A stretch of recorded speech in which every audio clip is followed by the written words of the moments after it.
Plus, a St. Patrick's Day edition of Street Justice. But first, my opening statement. Folks, they are changing the rules before your very eyes.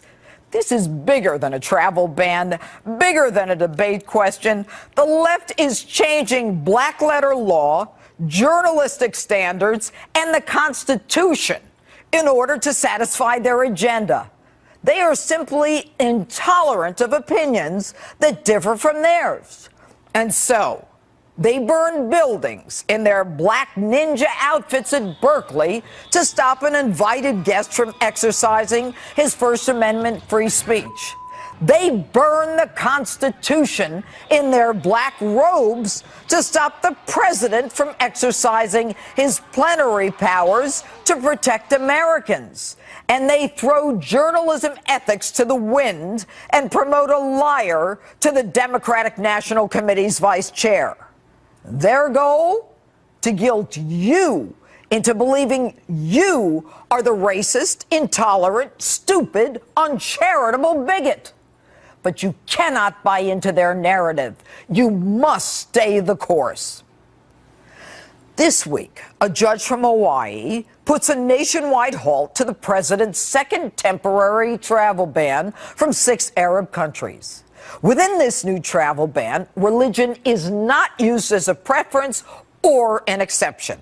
In fact, it removed exemptions for religious minorities, although I personally wish they would have kept it, since asylum status can be prioritized based on religious persecution. But the new executive order temporarily halts travel unless you already have a visa or a green card. Judge Derrick Watson, however, a Harvard genius, blocks the ban. He stops it, saying that it prevents Hawaiians from receiving visits from their relatives from Somalia, Sudan, Iran, Libya, Yemen, and Syria, and actually harms tourism from those countries, as well as Hawaii's ability to recruit from places like Syria. Hey, Judge Watson, not for nothing, Hawaii hasn't taken in one refugee from those countries. But now you want to be in the forefront of a national controversy and block Donald Trump's executive order? Since I don't think Hawaii has a nexus or even standing with these countries, I personally recommend that all refugees, all 100,000 of them, go directly to Hawaii, go right past New York, Chicago, California, and come straight to you. At least then you might have a plausible argument that Hawaii is connected to Somalia, Sudan, Iran, Libya, Yemen, and Syria. And then you're welcome to be at the forefront of this national controversy. And this week, Donna Brazile, that good Christian woman, finally finds redemption and confesses that she passed on debate questions to her girlfriend Hillary, which didn't do Hillary much good, which shows you how bad Hillary really was as a candidate. Of course, this good Christian woman, accustomed to persecution as she was, had previously denied passing on these debate questions. Take a look. As a Christian woman, I understand persecution, but I will not sit here and be persecuted because your information is totally false. What you're telling the American people, well, Podesta's emails were stolen. You're so interested in talking about stolen. So you material. deny it. You're like a thief that want to bring into the night the things that you found that was in the gutter. What a lying, scheming, Machiavellian Democrat. And she uses as a defense to her lie that she's being persecuted as a good Christian woman. It's not only unseemly, it is demonic. I didn't say democratic, although it could be. It's demonic. And then she continues the narrative that it's all really the Russians' fault. Folks, this is nuts. Since when does a judge look outside the four corners of an executive order, or any contract for that matter, and reach back to what a president said on a campaign trail? Where there is no ambiguity, there is no need to go outside the four corners of the document. If that were the law, the big question in the first executive order, which was, what about the people with visas or green card holders, which was answered by White House counsel, should have been accepted.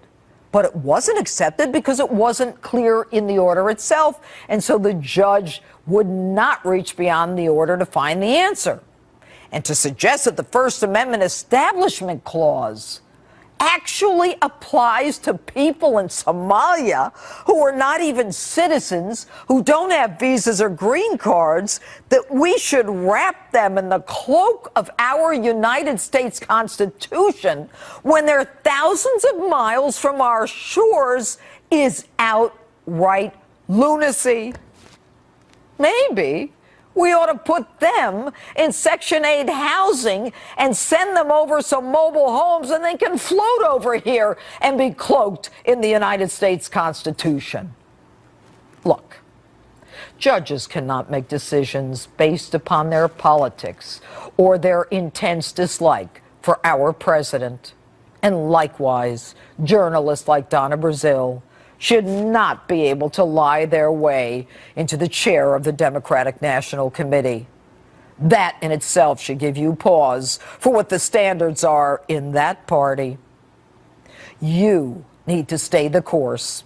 They are wrong. You are right in more ways than one. And that's my open. Tell me what you think on my Facebook page or Twitter. Hashtag Judge Jeanine. And joining me now is conservative author and columnist Ann Coulter. All right, Ann, what do you say? Well, it's starting to look like the reason the Democrats are so upset about this alleged Russian interference in the election is that they think they're the only ones who should be able to fix elections, giving debating questions to Hillary. Man, was Trump right? Trump was right about the election, the primary being stolen from Bernie Sanders, and he was right, as we all knew, that the stuff the WikiLeaks was putting out, it was all true. It may have been taken in ways we object to, but has any of it been disputed as being accurate? No, it's all true. Well, then what took Donna Brazile, I don't know, I haven't counted it, what, 8 months to come clean on this? Why did she come clean on this after lying with all these ridiculous excuses? Well, what happened that she finally she didn't really apologize. I mean, she basically says, the best she says, sending those emails was a mistake that I will forever regret, but she doesn't really say, I apologize. Why did she do it? Well, she did it originally to help Hillary, and why she's telling the truth now is, I must tell you, there's quite a history of suddenly getting the truth from both the media and, I suppose in this case, Democratic operatives after the election is over. In one famous example, just before the 1996 election, Bill Clinton had his INS working 24 hours a day, just pumping out new citizens. Felons were being made citizens. People with long records of convictions were being made citizens because they wanted them to vote Democrat. They got more than 1 million people registered. And when did we find the truth out about that? Oh, yeah, the Washington Post did expose it after the election. Now, once they've done everything they can to fix an election, then you'll get the truth. But what I don't understand is she's still vice chair of the DNC, yes? I don't think Democrats mind this. They're at least not the Hillary crowd. I would think the Bernie Sanders crowd would be a little testy about it. But I would think the Bernie Sanders crowd, and I think a fair number of them, certainly the ones I know, did vote for Trump, or at least didn't vote for Hillary because of the positions. I mean, Bernie Sanders used to have Trump's position on immigration, did have Trump's position on trade. The funny thing about Bernie Sanders is I liked him when he was a socialist. I don't like him once he became a liberal. Well, all right, let's talk about health care. Now, they're going to vote on Thursday. Hopefully, the House is going to vote. And Donald Trump, the president, is absolutely absolutely confident that the no's are going to change to yeses. What do you think? I hope he's wrong. I don't want our hero, Donald Trump, even dealing with Obamacare. As I've said before, come on, what are Republicans in Congress doing? This should be their job. They don't have to build the wall. They don't have to interview the people who are going to build the wall. They don't have to, oversee the travel bans, which I'd also like to say something about, or deportation orders or the trade deals. I mean, the president should deal with the stuff the president does with, and Congress should be the one writing a law allowing us to have the president should put his political capital in this new health care. You think he should let the interesting. So why is he doing it? Especially this bill. Yeah. I don't know. This isn't his bailiwick, and I hate this bill. All we need, as I've said a million times, to take care of 90% of the people in America, all you need is one sentence saying there shall be a free market in health insurance. Congress does have the right to regulate under the Constitution interstate commerce. All I want is a free market. I want to buy insurance the same way I buy a microwave oven, a flat screen TV, and car insurance. Just give us a free market. And then the big part of the bill, and this is admittedly a complicated part of the bill, are more what we'd call the welfare cases. People who can't pay for their own health care, their own health insurance, either because they don't have jobs or for whatever reason, or because they have weirdly expensive medical problems. Yes, of course, we're going to take care of these people. We're already taking care of these people. But let the rest of us have a free market in health insurance. Then I want to move on. You said that you wanted to talk about the travel ban.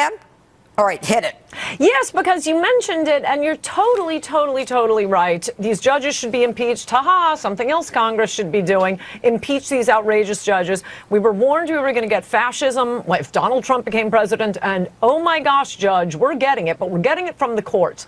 They are violating the rule of law. They are violating the Constitution. They are violating written law, giving the president authority to do this. And, oh, by the way, as long as they're looking at things said on the campaign trail, in Trump's immigration policy paper, I believe it's the very last paragraph, he called for a temporary pause in all immigration, a moratorium. Right. Let's do that.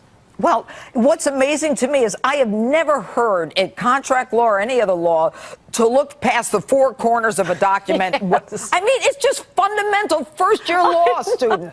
Crazy. Anyway, gotta go. Ann Coulter, it's always good having you on. Thanks for being with us tonight. Good to see you. All right. President Trump doing what he does best, making deals when it comes to the GOP's health care plan. But can he really pull this off? Earlier, I sat down with author of the New York Times bestseller Treason, former Speaker of the House and Fox News contributor Newt Gingrich. Mr. Speaker, thanks so much for being with us. I want to start with health care. And the president has indicated that he is flipping Republicans day by day. He's very positive. He's very optimistic. But in light of this Freedom Caucus, do you really think that people like Tom Cotton or even a Rand Paul are going to flip over to the point where we've got the vote next Thursday? Well, I think the House bill, Speaker Ryan probably will get out. They'll have to accept one or more amendments. The Senate bill is going to be totally different. Can McConnell get a bill out of the Senate? Probably, but it won't be the House bill. And then the real dance will be probably a month from now when they get together in conference and they got these two really different bills. And I think that's going to be a challenge, but you know, Trump made his living on it, making deals, and this is a real test of that ability. What do you think the difference will be between the House and the Senate bill? Where's the emphasis? Well, the House bill, because of the pressure from the Republican Study Committee and the Freedom Caucus, the House bill is moving to the right. So it is deeper changes. It is more change in Medicaid. It's much more anti-Washington. The Senate, I think, has two different groups here. You've got some moderate senators who don't want to go that far to the right, and then you have a core group around Cotton and Cruz and Lee who want to go further to the right. Watching McConnell, who is a master at doing this, watching him figure out how to bring them together. Remember, he needs 50 votes plus the vice president, so he can only lose 2 senators and still get this thing done. And I'm sure that Mitch is spending time every single day talking to people, trying to figure out, is there a sweet spot that'll get a bill out of the Senate. Are you optimistic? Yeah, I'm optimistic because I actually think Donald Trump is a remarkable, charismatic leader. And I think that when at the right time, he'll crisscross the country and have a whole series. Remember, he did those 5 rallies a day towards the end of the campaign. I wouldn't be shocked to see him, once they've got a bill, once it's locked down, once they know what the case is, really going out and rallying his base. So it's really all about the public at this point, and the public moving Congress in the event that the president isn't able to do it. Do you see tension between Ryan and the president? Oh, I think there's some, but it's healthy. It's natural tension. Ryan has worked these issues for many, many years. He has very strong ideas and opinions. On the other hand, he doesn't quite have the votes, and he has to deal with the Senate, which is very different. So I think that all three, Ryan, McConnell, and the president, and with enormous help, by the way, from Vice President Pence, who is really doing a great job of coordinating with the Hill, staying in close touch. But this is a natural tension. This is what a legislative process is like. We're just not used to it.